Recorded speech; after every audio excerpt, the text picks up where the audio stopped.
É com muita alegria que eu estou aqui hoje e voltarei tantas quantas outras vezes o Senhor nos permitir a oportunidade, ou você nos suportar por amor a Cristo.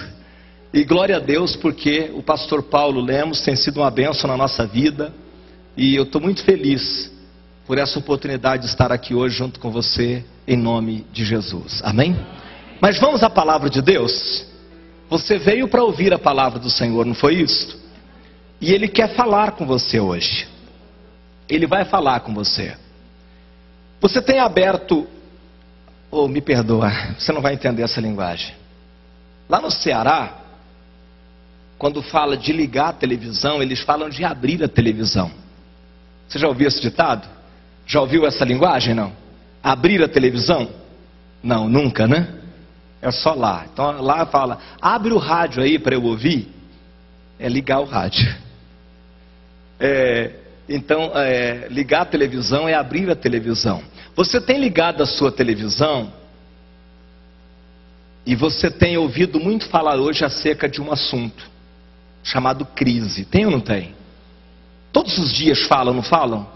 Você ouve no jornal, você vai ler uma revista, você vai, enfim, conversar com as pessoas. É a crise econômica, a crise global, né? É o mercado financeiro, é isso e aquilo, o que fazer agora, como o mercado vai reagir, até onde vai essa crise, será que vai afetar a economia do Brasil, será que vai atrapalhar isso, aquilo outro. Olha, isso aí tem sido assim, algo maligno que tem sido lançado na mente de todas as pessoas. Mas como maligno, se é algo real? Está lá despencando as ações, as bolsas, os bancos quebrando, e os países estão entrando em colapso financeiro. Como é maligno? Eu digo para você que é uma estratégia do diabo. Satanás quer trabalhar na sua mente.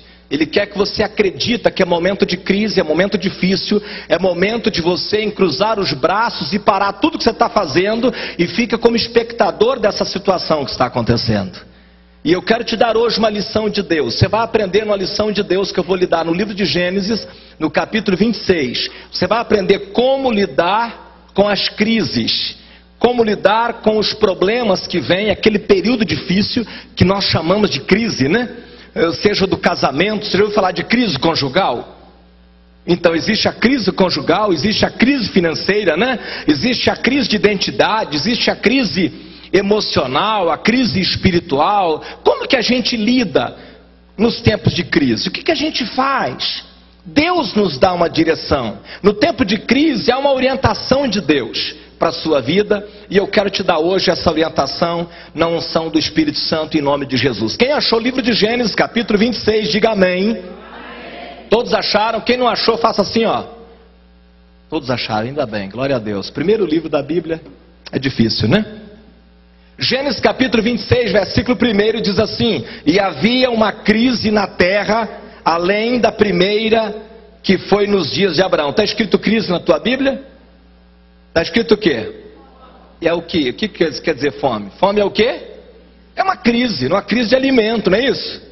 Havia uma crise na terra, além daquela que tinha acontecido lá nos tempos de Abraão. E foi-se Isaque a Abimeleque, rei dos judeus, em Gerar. E apareceu-lhe o anjo do Senhor e disse: não desças ao Egito.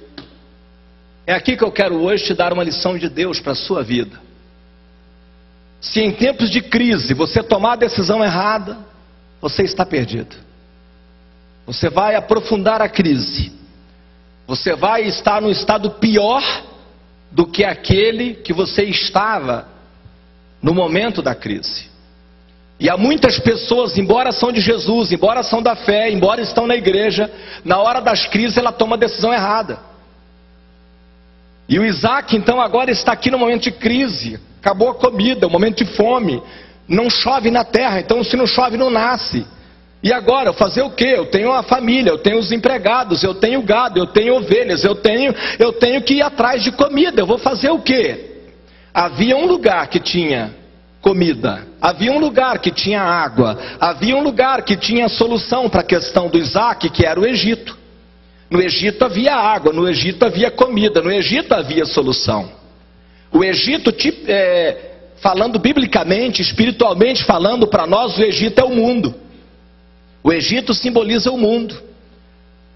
E o que Deus quer explicar para nós é que quando você está em crise, você não pode descer para o Egito, você não pode ir para o mundo, você não pode buscar as soluções materiais, as soluções que o mundo te apresenta, as soluções que a carne, a vida carnal, o ser humano carnal leva a tomar. Então, neste momento de crise, crise mundial, crise financeira, crise de tantas áreas que está havendo, porque hoje a família está em crise, não é verdade? A família está em crise, a vida sentimental dos seres humanos hoje está uma crise tremenda. As pessoas estão perdendo a orientação, estão buscando para outros caminhos, né? Enfim, o homem está deixando a sua posição que Deus estabeleceu, indo para outro caminho, a mulher a mesma coisa. No meio dessa situação adversa, você não pode descer para o Egito. Não pode buscar a solução material, a solução do homem, a solução em que é apresentada diante de você. A Bíblia diz que o ser humano, o ser criado por Deus, ele é dividido em 3 dimensões: corpo, alma e espírito. Nós somos um espírito que habitamos num corpo e temos uma alma. O homem sem Deus, ele é chamado de um ser carnal, material. O homem material, ele só discerne as coisas materiais. Ele acredita no dinheiro, ele acredita no que está vendo, ele acredita naquilo que é provado. Se é 2 mais 2, 4, eu creio. Se não for o que eu estou vendo, diante dos meus olhos eu não creio, eu creio no que eu estou vendo. Me mostra que eu vou acreditar. Você fala, Jesus está aqui, mas cadê Jesus? Não estou vendo Jesus. Se Jesus estiver aqui, me mostra que eu creio. Não é assim o homem material? O homem espiritual, que é aquele que passou pelo novo nascimento, foi recriado por Deus. Este homem espiritual, ele é totalmente diferente. Ele discerne as coisas materiais, ele entende economia, ele entende tudo aquilo que é o material, mas ele consegue discernir as coisas espirituais. Ele consegue crer que Deus está aqui, ele consegue ter visões, ele consegue ter imaginações espirituais, ele consegue ter direção espiritual. Então você é um ser material ou espiritual? Você discerne as coisas espirituais? Você consegue ter discernimento espiritual, sim ou não? Então você é uma pessoa espiritual. Quando a pessoa está num problema, o problema cega ela. Quando a pessoa está ferida no coração, magoada, ela fica cega, espiritualmente falando. Ela não consegue enxergar. Ela não consegue visualizar a solução espiritual. É onde ela busca a solução material. E qual a solução material? Ficar com ódio, ficar com raiva, dar o troco, ficar de mal, virar as costas. Quando a pessoa está num problema financeiro, se alguém aqui já passou, acredito que aqui só tem pessoas de muitas condições financeiras, mas se você aqui já passou por problema financeiro, você sabe que na hora que você está devendo algo, você não tem o dinheiro para pagar, você fica assim meio cego, não é verdade? Você fica, mas como, você não vê saída.